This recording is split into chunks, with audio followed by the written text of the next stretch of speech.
क्या आपने कभी रक्तबाघ के बारे में सुना है? कहा जाता है कि उसकी शक्ल बाघ और तेंदुए के बीच की होती है। हालांकि उसका शरीर बाघ से थोड़ा छोटा होता है, लेकिन वह बहुत ही प्रतिशोधी और क्रूर होता है। कहा जाता है कि उसमें अकेले ही 3 बाघों से भिड़ने की ताकत होती है। मुझे याद है, जब मैं छोटा था, मैं और मेरे दादाजी सूखी लकड़ियां इकट्ठा करने पहाड़ पर गए थे। वहीं हमारी नजर एक अजीबोगरीब जानवर पर पड़ी, पूरा सुनहरा। वो रक्तबाघ था। उसने मेरे गांव के शिकारी लाल को घसीटकर आधा चबा लिया था। मैं डर के मारे थर-थर कांप रहा था, और जाने क्यों मैंने अपने शरीर पर बाघ के मल का पाउडर जैसा कुछ रगड़ लिया, शायद छुपने के लिए। फिर मैं धीरे धीरे पीछे हटा और किसी तरह उस जगह से निकल गया। जब मैं दादाजी के पास पहुंचा, जो पहाड़ की दूसरी तरफ लकड़ियां काट रहे थे, मैंने उन्हें हाँफते हुए वो सब बताया जो मैंने देखा। दादाजी, वो पूरा सुनहरा बाघ था। एक भी बाल काला नहीं था, और उसके बगल में एक और बाघ मरा पड़ा था। मुझे लगता है शिकारी लाल ने उसका कोई साथी मार दिया था। दादाजी मेरी बात सुनते ही कांप उठे। उनके घुटनों में जैसे जान ही नहीं बची थी। उन्होंने कांपते हुए कहा, बेटा, तू बहुत बड़ी मुसीबत में फंस गया है। वो बाघ नहीं था, उसने तुझे निशाना बना लिया है। मैं उलझन में पड़ गया। अगर वो बाघ नहीं था तो क्या था? दादाजी ने कुछ नहीं कहा, बस मुझे अपनी गोद में उठाया और उस आधे दिन की मेहनत से इकट्ठा की गई लकड़ियों को वहीं छोड़कर सीधे पहाड़ से नीचे दौड़ने लगे। उनके होठों से बार बार एक ही शब्द निकल रहा था, वो बाघ नहीं था, और अब मेरा पोता उसके निशाने पर है। मैं उनकी छाती पर उनका दिल तेजी से धड़कता महसूस कर सकता था। मैंने उन्हें पहले कभी इतना डरा हुआ नहीं देखा था। वो अंधेरे होते होते हमें घर ले आए। जैसे ही हम घर पहुंचे, दादी बाहर आ गई। दादाजी को इस हालत में देखकर उन्होंने ताना मारा, क्या भूख से तड़पते भूत ने तुझे जकड़ लिया है? दादाजी ने कांपती आवाज में जवाब दिया, इस बार बात भूत की नहीं है, इससे भी खतरनाक है। दादी चौंक गई। उन्होंने मेरी ओर देखा और मेरे कपड़े गौर से देखने लगी। फिर अचानक डर से उनकी आंखें चमक उठी, चेहरे के कोने फड़कने लगे, जैसे किसी बहुत बड़े संकट की भनक लग चुकी हो। दादी ने कांपते हुए पूछा, अब क्या करें? दादाजी ने बिना समय गंवाए कहा, रसोई से लकड़ियां ला जल्दी, और इसके सारे कपड़े जला दे, एक भी टुकड़ा मत छोड़ना। दादी ने मुझे घूरा, फिर मेरी ओर झपट पड़ी। दादाजी ने मुझे नंगे बदन कर दिया। दादी की आंखों में डर झलक रहा था। उनकी आंखें चमक रही थी, जैसे कोई बड़ी आफत सामने हो। चेहरा काला पड़ गया था। उन्होंने अपनी जांघ पर जोर से हाथ मारा और रो पड़ी, जैसे किसी अपने की मृत्यु हो गई हो। दादाजी ने हुक्म दिया, मैं लकड़ियां लाता हूँ, तू इसे अभी नहला दे। उन्होंने आंगन में रखा बड़ा पीतल का बर्तन उठाया और मेरे सिर से लेकर पैर तक पानी उड़ेल दिया। मैं हक्का बक्का था। बचपन में मुझे पानी से खेलना बहुत पसंद था, लेकिन आज दादाजी का चेहरा भारी था। एक भी शब्द नहीं बोले। मैंने मस्ती में उनके ऊपर पानी फेंका, लेकिन उन्होंने कोई प्रतिक्रिया नहीं दी। फिर दादी बाहर आई। हाथ में जलती लकड़ी थी और मेरे कपड़े जलाने लगी। अरे, ये तो नया था, पापा ने शहर से लाकर दिया था। मैं चिल्लाया। बस एक बार ही पहना था। मैंने कपड़ों की तरफ देखा, वो आग में जल रहे थे। दादाजी गुस्से में बोले, कमीने, मरना चाहता है क्या? उनका हाथ लगातार मेरी पीठ पर घिसता जा रहा था। मेरे शरीर को बार बार साबुन और पानी से धोया गया। कपड़े राख हो गए, धुआं धीरे धीरे उठ रहा था। दादाजी ने धीरे से कहा, तू नहीं जानता तूने क्या कर दिया है। जिस मल को तूने अपने शरीर पर लगाया, उस रक्तबाघ की माँ या भाई का हो सकता है, जिसे आज पहाड़ पर मारा गया है। और रक्तबाघ की सूंघने की शक्ति सबसे ज्यादा तेज होती है। अब वो तुझे कभी नहीं छोड़ेगा। ये सुनकर दादी और डर गई। उन्होंने एक बड़ी चादर लेकर मुझे लपेट लिया, कहीं मुझे सर्दी ना लग जाए। मैंने देखा, उनके हाथ बर्फ जैसे ठंडे हो गए थे। ये वही हाथ थे जो सालों से मेहनत करते आ रहे थे। उनकी हर हरकत अब समझ आने लगी थी। ये सिर्फ नहला धुला नहीं रहे, बल्कि मुझे किसी आने वाली मौत से बचाने की तैयारी कर रहे थे। दादी ने दादाजी की बात मानकर मुर्गियों और बत्तखों की गर्दन मरोड़ दी, फिर उन्हें लकड़ी की छड़ी में लपेटकर घर के दरवाजे के दोनों ओर टांग दिया। मैं कोने में जाकर बैठ गया। मैं खिड़की से बाहर झांक रहा था। दादाजी और दादी के बीच बातचीत चल रही थी। मैं उनके चेहरे तो नहीं देख पा रहा था, लेकिन दादाजी की भारी आवाज उनकी बेचैनी को बखूबी बयां कर रही थी। इस बार इसने बड़ी मुसीबत बुला ली है। वो बाघ नहीं है, ये तो एक श्राप है, और शायद आज रात पहाड़ से नीचे आएगा। दादी की आंखों में आंसू थे। वो भगवान से मेरे लिए प्रार्थना करने लगी, हमें बचा लो प्रभु, हमारे अर्जुन को रक्षा देना। घर में खाना बनाने का भी समय नहीं था। दादी ने सिर्फ एक टोकरी में ताजे खीरे और टमाटर रख दिए। किसी का भी खाने का मन नहीं था।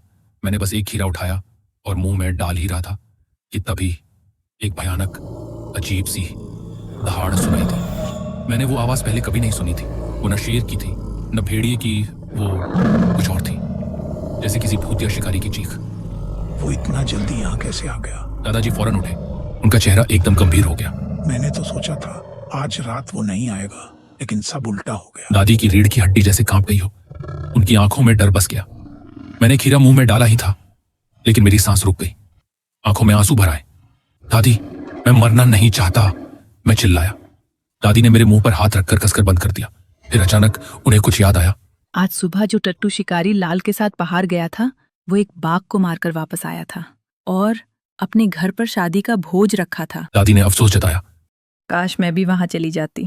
दादाजी ने कहा, क्या तुम्हें लगता है रक्त बाघ उसी के घर गया है? वो घर भीड़ भाड़ वाला था, शायद बच गए हों। यह सुनकर दादाजी की सांस कुछ सामान्य हुई। शायद इस बार हमारा नंबर नहीं है। फिर उन्होंने गंभीरता से कहा, मैं सबको सावधान करने गया था, लेकिन बहुत से घरों ने दरवाजा ही नहीं खोला। गांव के लोग अब भी समझ नहीं रहे। दादाजी की आंखें नम हो गईं। वो थके हुए लग रहे थे। अगर वो सचमुच आ गया तो कोई उसे रोक नहीं सकता। आज की रात हमारा गांव खतरे में है। और जैसा उन्होंने कहा था, रक्तबाग की दहाड़ धीरे धीरे दूर होती गई। वो गांव के पश्चिमी छोर की ओर बढ़ गया। वह दिशा थी गंगाराम चाचा के घर की। जब दादी ने देखा कि मैं चुपचाप बैठा हूं, तो उन्होंने मेरा हाथ धीरे से छोड़ दिया। मुझे मौका मिला और मैं बोल पड़ा, अगर रक्तबाग गांव के लोगों को मार देगा तो क्या मैं दोषी हूं? मैं निर्दोष था, लेकिन नासमझ भी था। मैंने सवाल पूछ दिया। दादाजी उदास थे। उन्होंने लंबी सांस ली और बस यही कहा, मुझे आशा है हम तीनों इस रात को पार कर पाएंगे। हम तीनों, मैं, दादी और दादाजी, एक ही कमरे में कुर्सी पर दुबके बैठे थे। बैठते बैठते मेरे पैर सुन्न हो चुके थे। गंगाराम चाचा का घर हमारे घर से थोड़ी ही दूर था, लेकिन जाने क्यों मुझे वहां से लगातार चीखें सुनाई दे रही थी। मैं नहीं जानता क्या यह सच था या मेरा वहम, लेकिन वो विलाप हृदय चीर देने वाला था। आसमान एकदम काला था, एक भी तारा नहीं, एक भी रोशनी नहीं। मैं दादी की गोद में सिर रखकर सो गया। क्या कब नींद आई, इतनी देर सोया, मुझे नहीं पता, लेकिन एक भयानक धमाके से मेरी नींद टूटी। दरवाजे की लोहे की चेन जोर से झंझनाई थी। मैं दादी की गोद से उछलकर खड़ा हो गया। सौभाग्य से मेरे सामने दादाजी थे। वो चारपाई के पास बैठे थे, हाथ में फावड़ा ली। मुझे देखते ही उन्होंने सिर हिलाया। मेरा दिल थोड़ा शांत हुआ, लेकिन आवाजें अब भी बाहर आ रही थी। इस बार दादी और दादाजी कुछ नहीं बोले, बस एक दूसरे की ओर देखा। बहुत देर तक चुपचाप। दादाजी ने फिर धीरे से कहा, शायद वो रक्तबाग ही है, जैसा मैंने सोचा था। उसने बच्चे को माफ नहीं किया। गंगाराम का परिवार खत्म करने के बाद अब वो मेरे पोते को लेने आया है। मैंने मुंह खोला, लेकिन दादी ने तुरंत मुझे सीने से लगा लिया। बाहर दहाड़ों और दीवारों पर चोटों की आवाजें आ रही थी, जैसे कोई दरवाजा तोड़ने पर तुला हो। दादाजी की बात एकदम सच निकली थी। रक्तबाग हमारे दरवाजे पर था। हर बार जब रक्तबाग दरवाजा पीटता, दादी का शरीर अनजाने में कांप उठता। मैंने खिड़की से बाहर झांकने की कोशिश की, लेकिन बाहर कुछ भी नहीं दिख रहा था। सिर्फ अंधेरा था, घना, निकल लेने वाला अंधेरा। तभी अचानक सारे शोर एकदम बंद हो गए। क्या वो चला गया? दादी की आवाज इतनी धीमी थी जैसे हवा से भी हल्की। उन्होंने गर्दन घुमाई, खिड़की से बाहर झांकने लगी, पर वो कुछ नहीं देख सकी। इतना आसान नहीं है, दादाजी ने धीमे लेकिन दृढ़ स्वर में कहा। बाहर की खामोशी और डर दोनों अब घर के अंदर तक घुस आए थे। अब हम सब सांस भी धीरे धीरे ले रहे थे कि कहीं कोई आवाज ना हो। रक्तबाग कहाँ गया? क्या वो दीवार फांद गया या छत पर चढ़ गया? हम सब एक सवाल में जकड़े हुए थे, और फिर एक लंबी चीख जैसी दहाड़ घर के पीछे से सुनाई दी। रक्तबाग अब पिछवाड़े में था। दादी और मैं सांस रोककर बैठे रहे। दादाजी बाहर दरवाजे पर पहरा दे रहे थे। जब तक सुबह नहीं हुई और पड़ोसी के मुर्गे ने बांग नहीं दी, तब तक दादाजी वहीं खड़े रहे। सुबह होते ही वह घर के अंदर लौटे। उनका चेहरा थका हुआ, आंखें सूजी हुई थीं। उन्होंने कहा, रक्तबाग घायल था और वो जंगल की ओर लौट गया। वो शायद दिन में वापस नहीं आएगा। मैंने देखा, दादाजी की आंखों में आंसू थे। उन्होंने अपना फावड़ा चारपाई के पास रखा और कहा, बस एक रात और, कल तेरे पापा तुझे जिले में ले जाएंगे, तो पूरी तरह सुरक्षित रहेगा।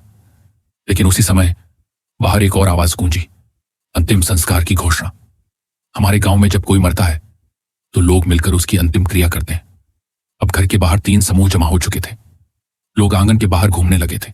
मैं जानता था, भले ही मैं छोटा हूं, लेकिन यह रास्ता खून से सना हुआ था। मैंने सर झुकाकर चलना शुरू किया। हर कदम के साथ मिट्टी गहरी होती गई और रंग बदलता गया, भूरा से लाल, लाल से गाढ़ा काला। पूरा गांव जैसे मौत की चादर ओढ़े सो रहा था।